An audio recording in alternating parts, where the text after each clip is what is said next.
Today I'm in Iberville Parish in White Castle, Louisiana. It's about 20 miles downriver from Baton Rouge, Louisiana.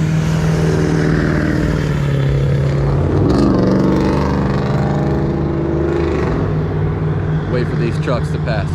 So, right behind me is, you see that levee right there? So, the Mississippi River is right on the other side of that levee. And we are at the Bayou Goula site. LOUISIANA Indian Village captured by Bayou Goulas.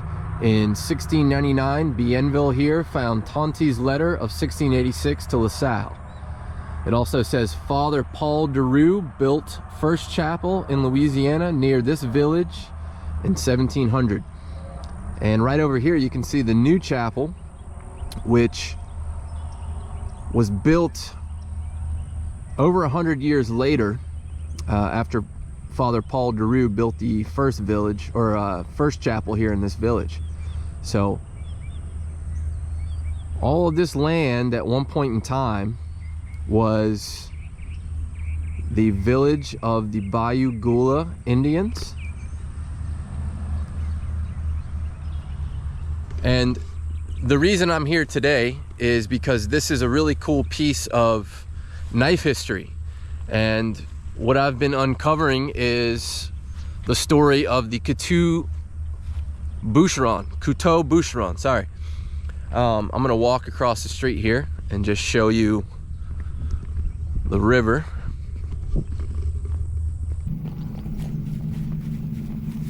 Hop over this ditch. Oh, there we go.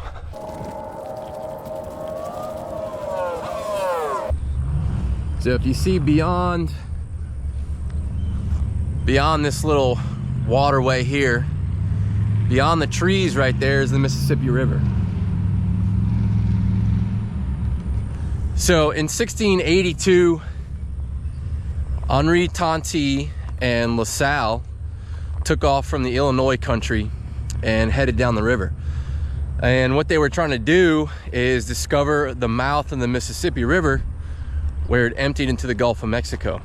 And on this journey, they came in contact with several Indian tribes down the Mississippi River. And, you know, in their dugouts, their canoes, they came equipped with knives and axes. And this is so cool because in the 40s, this site got excavated.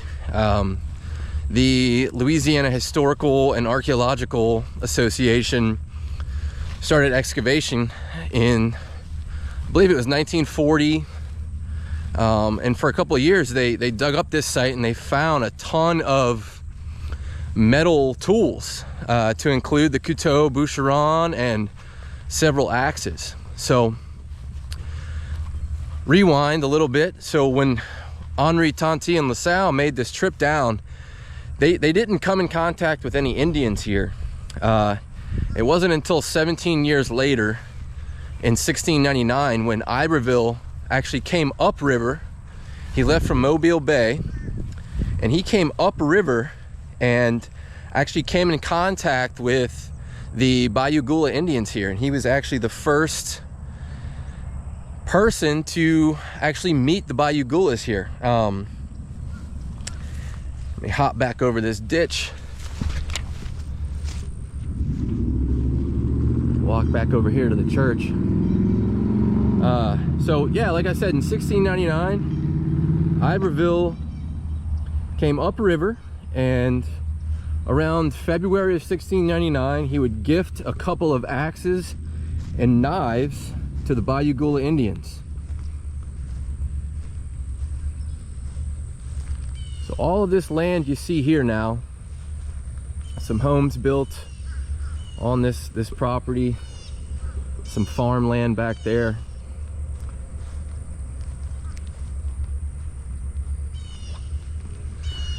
So it's really cool because these couteau bûcherons were household knives, made in France. In the early 1500s, they were used primarily for butchering and just your daily kitchen need type of knife. And when the French started coming over to Canada and they were involved in the fur trade, they started using these couteau boucheron knives to trade with the local Indians. And this was sort of how they fostered relationships and established trade networks. So this is one of those cool stops here, and a really cool part of Louisiana history, and sort of ties in everything that I do with the knives. And as a knife maker in Louisiana, this is important to me because it just goes to show the lengths that these guys went through. And you know, it was such an important part of their journey, having these knives available to trade with the Indians up and down the river. Just walking back of the church here.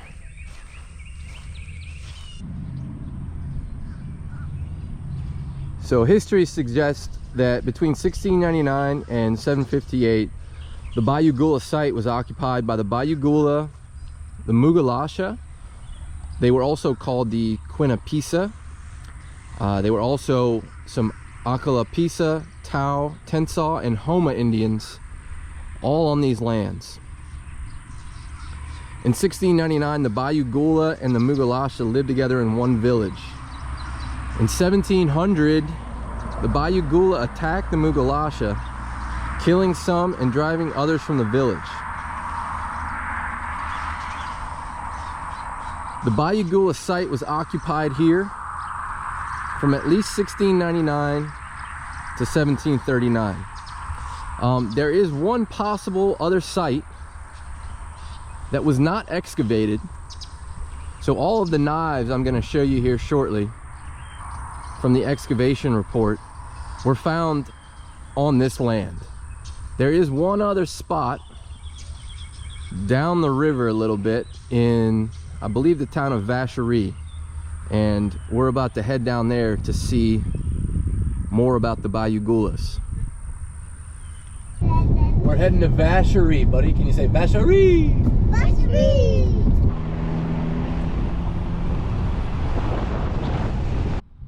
All right, y'all, we just pulled into Vacherie. We are at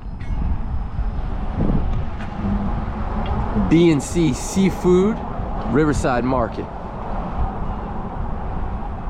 Gumbo, sauce piquant, jambalaya, hot lunches, tea, cookies, pecan pie, smoked fish, andouille, souvenirs, shrimp, crabs, crawfish, catfish, oysters,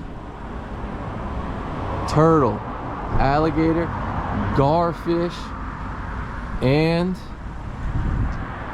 frog legs. Let's go.